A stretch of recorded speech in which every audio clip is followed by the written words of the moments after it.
Hello दोस्तों, मैं आपका दोस्त अमन जोशी स्वागत करता हूं अपने यूट्यूब चैनल में। और आज हम पढ़ेंगे प्राचीन भारतीय इतिहास में शक या सीथियन शासक, जो कि एक विदेशी आक्रमणकारी थे और ये यवनों के पश्चात भारत में प्रवेश करे। शकों की भारत में 5 शाखाएं जो है बनी या डिवाइड हुई, कहाँ कहाँ थी वो देखते हैं। पहली शाखा थी अफ़गानिस्तान में, तो इसको हम पढ़ेंगे नहीं, इसको कर देते हैं साइड।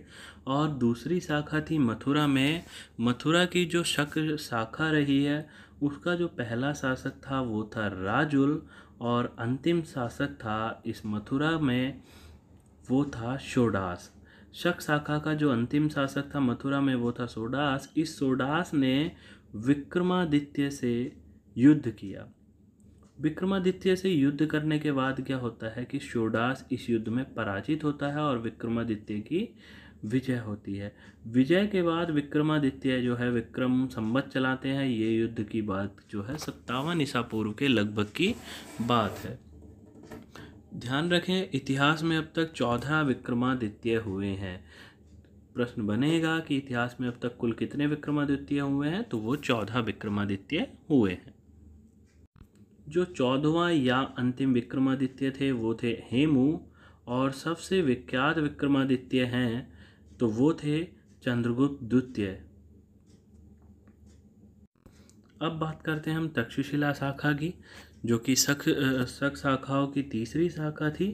इसका जो शासक था वो था माउस।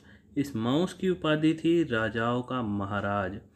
नेक्स्ट शाखा थी नासिक में। नासिक में इन्होंने जो थी छैरात वंश चला था। छैरात वंश का जो सर्वाधिक शक्तिशाली शासक था वो था नहपान। इस नहपान ने गौतमी पुत्र सतकर्णी के साथ किया था युद्ध, और इस युद्ध में नहपान की हार हुई थी। नहपान की पराजय हुई और गौतमी पुत्र जो सतकर्णी थे वह इस युद्ध में विजय प्राप्त किए। और विजय प्राप्त करने के पश्चात इनको कहा जाता है कि सातवाहन वंश का जो पुनरुत्थान किया था तो वो गौतमी पुत्र शतकर्णी ने किया था। सातवाहन वंश वही वंश है जिन्होंने भारत में पहली बार शीशे के सिक्कों का प्रचलन शुरू किया था और ब्राह्मणों को भूमि दान देने की शुरुआत की थी, तो वो था सातवाहन वंश। नेक्स्ट है शकों की 5वीं शाखा, जो थी उज्जैन में। उज्जैन में जो शकों की शाखा थी उसमें था कांदरमक वंश, और इस वंश का सर्वाधिक शक्तिशाली शासक था रुद्रदामन प्रथम। यदि मैं अब आपसे बात करूं कि जो शकों का सबसे फेमस राजा भारत में कौन था, तो वो था रुद्रदामन प्रथम। इस रुद्रदामन प्रथम का एक अभिलेख है जिसका नाम है जूनागढ़ अभिलेख। और जूनागढ़ अभिलेख भारत में संस्कृत भाषा का पहला अभिलेख है। ध्यान रखें, बहुत ज़्यादा इम्पोर्टेंट है कि जूनागढ़ अभिलेख किसका है, तो वो है रुद्रदामन प्रथम का। और ये जूनागढ़ अभिलेख संस्कृत भाषा का पहला अभिलेख है। शकों की इस कांदरमक शाखा का जो अंतिम शासक था, या मैं कहूँ पूर्ण रूप से अंतिम जो शक शासक था वो था रुद्र सिंह तृतीय।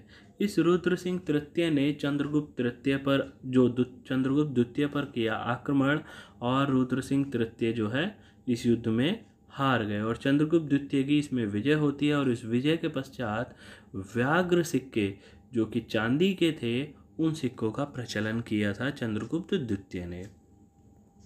ये था हमारे शकों की 5 शाखाएं। प्रश्न बन सकता है, मैं आज के कोई पॉइंट्स बता दूं तो इसमें सबसे फेमस राजा जो जूनागढ़ का अभिलेख, जिसमें जो कि संस्कृत भाषा का अभिलेख था, वो था रुद्रदामन का, तो बहुत इम्पोर्टेंट है। और पूर्ण रूप से अंतिम शक शासक था रुद्र सिंह तृतीय।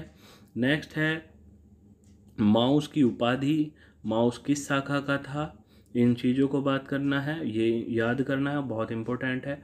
और किस शक शासक ने विक्रमादित्य से युद्ध किया था, तो वो था शोडास। और 57 ईसा पूर्व में विक्रम संवत चला था, किसने चलाया था, तो विक्रमादित्य ने।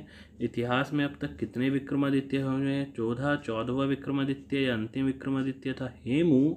और सबसे विख्यात विक्रमादित्य हैं यह थे चंद्रगुप्त द्वितीय। तो ये आज के की फैक्ट्स थे जो कि बहुत ही इंपॉर्टेंट थे अपनी आने वाली परीक्षाओं की दृष्टि से। तो मिलते हैं अगले वीडियो में, तब तक के लिए नमस्कार।